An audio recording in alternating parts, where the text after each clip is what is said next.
Gotta keep my head up, never get that low, cause I'm living this life, now it's all I know. Like, oh, it's the life I chose. So I keep my bread up like a CFO. Now they screaming my name everywhere I go. Like, oh, it's the life I chose. This life. One life, one choice, gotta do it right. One chance of proving to the world that you was right. Like a match waiting for a spark to ignite. Sitting contemplating if you're gonna make it through tonight. And rise up like a phoenix flying through the light. Or fly fast like a star shooting through the night. You see, man, the difference between you and I is I'ma keep doing what I do cause it's... Salut à tous, j'espère que vous allez bien. On se retrouve pour la review de Raw du 28 février 2022 qui s'est déroulé à Columbus dans l'Ohio. Le show commence avec le Kevin Owens Show. Rollins et Kevin Owens sont dans le ring. Ils accueillent Alpha Academy pour parler un petit peu de WrestleMania. Je crois que c'était la première fois dans le Kevin Owens Show, Chad Gable, puisqu'il va remercier Kevin Owens et Seth Rollins pour l'invitation. Et ça va nous mener à un match, tout ça pour préparer le match de la semaine prochaine. Alpha Academy qui vont défendre leur titre face à Kevin Owens et Seth Rollins et face à Matt Riddle et Randy Orton la semaine prochaine. Donc cette fois-ci, là, on a Kevin Owens et Seth Rollins contre Alpha Academy. Le match est plutôt bien. Moi, j'ai vraiment bien aimé ce match, surtout la fin. À la fin, on a Chad Gable qui essaye de faire un moonsault, mais Seth Rollins et Kevin Owens le contre. Kevin Owens fait son stunner et ensuite Seth Rollins fait son curb stomp pour la victoire. Donc victoire de Seth Rollins et Kevin Owens. C'est la première fois qu'ils prennent le tombé, je crois, Alpha Academy depuis qu'ils sont champions. Il y en a qui diront que c'est dommage, moi je m'en fous un petit peu. De toute façon, je pense pas qu'ils vont rester encore champions très longtemps. Je pense que la semaine prochaine, ils vont perdre les titres. Je sais pas face à qui, je sais pas qui remportera les titres par équipe la semaine prochaine. Mais pour moi, ils n'iront pas à Mania avec les titres et je sais même pas s'ils seront présents à WrestleMania. Donc voilà.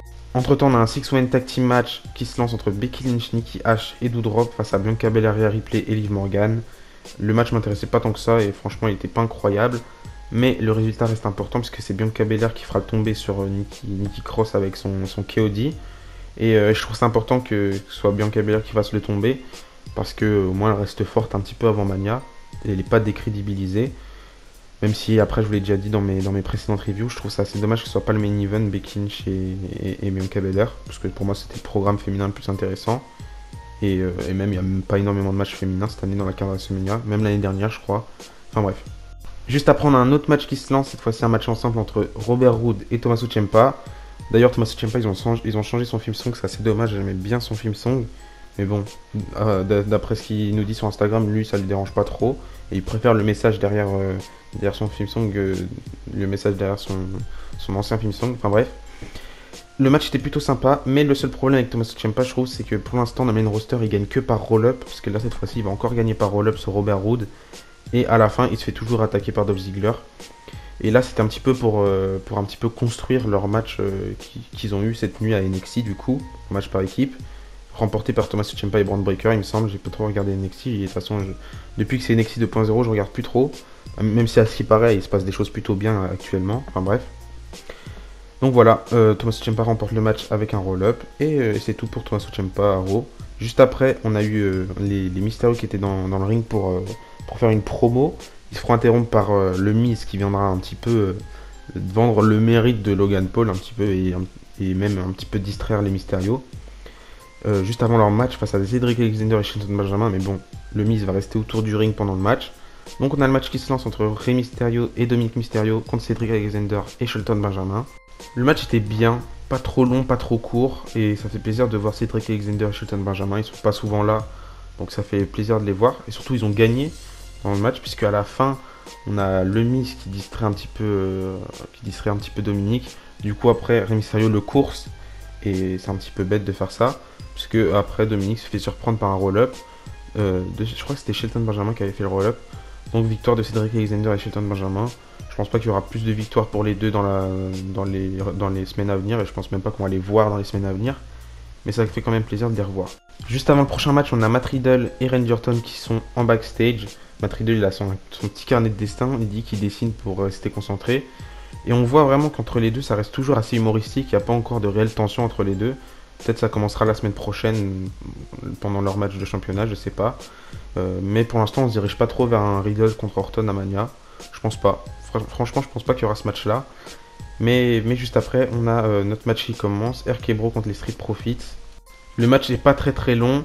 Et les Street Profits vont remporter le match. Montez Ford il va faire son Frog Splash. Et je pense que même sur le Frog Splash, Randy Orton va se blesser. D'après ce que j'ai pu comprendre, il s'est blessé. Je sais pas trop. Je sais pas si c'est un work, je sais pas si c'est pour construire un truc à Mania. Je sais pas si c'est une vraie blessure. Mais il avait l'air d'être blessé. Enfin voilà, encore une défaite pour RK Bro. Je pense que vu comment ça se déroule actuellement, je pense pas que la semaine prochaine ils vont devenir champions par équipe. Et je les vois mal devenir champions par équipe personnellement. Juste après, on a Kevin Owens et Seth Rollins qui sont en backstage. Ils nous parlent de WrestleMania encore une fois. Ils nous disent, comme la semaine dernière un peu, que s'ils remportent les titres par équipe la semaine prochaine, ils pourront affronter les Usos à Mania pour faire un titre contre titre, que des titres contre titres, ils disent. Enfin bref. Et Kevin Owens, il relâche une petite pique à Dallas. Il dit que, enfin sur le Texas, il dit que la plus belle des choses ce sera de quitter Dallas juste après WrestleMania. Encore en backstage, on a Austin Theory qui est dans le bureau de Vince McMahon. Il nous tease un petit peu ce qui va se passer jeudi. Je pense que c'est jeudi. Pour ceux qui ne savent pas, Vince McMahon il sera l'invité du podcast de Pat McAfee. Et d'après les rumeurs, ce serait pour construire un match à WrestleMania. Je vois mal Vince McMahon catcher à son âge. Mais en vrai, ce serait fou. Ce serait quand même incroyable. Ce serait assez drôle, je trouve. Donc je demande à voir. Je sais pas trop comment ça va se passer dans l'interview. Et Vince McMahon non plus d'ailleurs. Enfin, dans la kayfabe, parce que sinon il sait très bien ce qui va se passer. Du coup, il nous dit que ça fait 20 ans que Vince McMahon n'a pas fait une interview et que la dernière fois qu'il en a fait une, ça s'est mal passé. Et du coup, voilà, ils disent qu'ils ont peur que Pat McAfee frustre Vince McMahon et voilà. Enfin bref. Juste après, on a le match pour le titre des États-Unis entre Finn Balor et Damian Priest. C'est la chose que j'attendais le plus, je crois, dans ce Raw. Et je crois que c'est l'une des meilleures choses de ce Raw, à part le main event qui était très très bien. Enfin, ce qui s'est passé après le match qui était très très bien. Donc voilà, Finn Balor contre Damian Priest, le match commence. D'après moi, je trouvais le match très très bien. Juste le seul problème, c'est qu'il était trop court à mon goût. Et j'étais surpris un petit peu par le résultat, puisqu'à la fin, Finn Balor fait son coup de grâce pour la victoire. Et du coup, Finn Balor devient notre nouveau champion des États-Unis. Après le match, Damian Priest revient dans le ring, il prend un micro. Il dit que si Finn Balor a gagné, c'est grâce au public, qu'il veut récupérer son titre des États-Unis. Après, il se confronte un petit peu. Et Damian Priest, il attaque Finn Balor. Du coup, il fait un heel turn. Il était un petit peu heel, on va pas se mentir, ces dernières semaines, mais c'était pas vraiment officiel. C'était surtout un peu son alter ego comme Finn Balor. Du coup, voilà, là c'est officiel. Je pense qu'il est directement heel. Et je pense qu'on aura notre rematch à WrestleMania. Et je trouve ça cool. Et ça fait plaisir de voir Finn Balor champion. En plus, avec toutes les rumeurs qu'il y a eu ces derniers mois, comme quoi Finn Balor, il avait pas trop de plans pour lui. Que Finn Balor il était là pour pêcher les nouvelles stars. Qu'il voulait l'utiliser un petit peu comme Jeff Hardy. Là, ça fait plaisir de le voir en tant que champion. Et j'espère que ça va durer. J'espère vraiment que ça va durer. Et enfin, on termine avec le dernier segment qui était très très bien. Edge qui est dans le ring, il attend un adversaire pour WrestleMania. Il perd pas de temps, hein, il va pas faire une grande promo, il va attendre un adversaire. On va attendre un petit peu. Et on a AJ Styles qui fait son entrée. On s'y attendait. Et vraiment, c'est incroyable parce que j'attendais ça depuis des années. Donc AJ Styles fait son entrée. Il se confronte un petit peu. D'ailleurs, c'était très très bien. Et on a Edge qui dit à AJ Styles en gros qui veut à WrestleMania, il veut le AJ Styles en mode bulldog, le vrai AJ Styles et pas le AJ Styles qui fait le con dans la division par équipe depuis un an déjà.